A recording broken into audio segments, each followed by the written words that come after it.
Good morning મિત્રો, મારું નામ છે શાહ નીરવ કુમાર. આજે હું તમારી સમક્ષ લઈને આવ્યો છું ગઝલ કોને કહેવાય.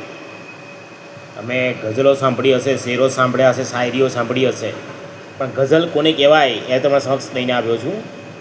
તો ગઝલ એ ઉર્દુ ફારસીમાંથી આવેલો અને ગુજરાતી સાહિત્યમાં પણ ખૂબ લોકપ્રિય બનેલો કાવ્યનો પ્રકાર છે, જે પ્રેમ, વિરહ, જીવન કે તત્વજ્ઞાન જેવા વિષયો પર લખાય છે.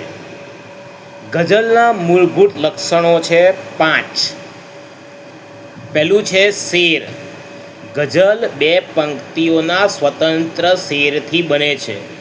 દરેક શેર અર્થની દૃષ્ટિએ સ્વતંત્ર હોય છે, એટલે કે એક શેરનો બીજા શેર સાથે સીધો સંબંધ હોવો જરૂરી નથી. બીજું છે રદીક અને કાફિયા. ગઝલની મુખ્ય વિશેષતા તેનો પ્રાંસ છે. શેરના અંતે પુનરાવર્તિત થતા શબ્દ કે શબ્દ સમૂહને રદીફ અને રદીફ પહેલાં આવતા પ્રાંસયુક્ત શબ્દોને કાફિયા કહે છે. ત્રીજું છે મતલા અને મક્તા. ગઝલના પહેલા શેરને મતલા અને છેલ્લા શેરને મક્તા કહેવાય છે. ચોથું છે બહર. આખી ગઝલ એક જ છંદ કે મીટરમાં લખાયેલી હોવી જોઈએ. અને પાંચમું અને છેલ્લું છે શેરની સંખ્યા. ગઝલમાં સામાન્ય રીતે ઓછામાં ઓછા 5 શેર હોવા જોઈએ, તો જ એને ગઝલ કહેવાય.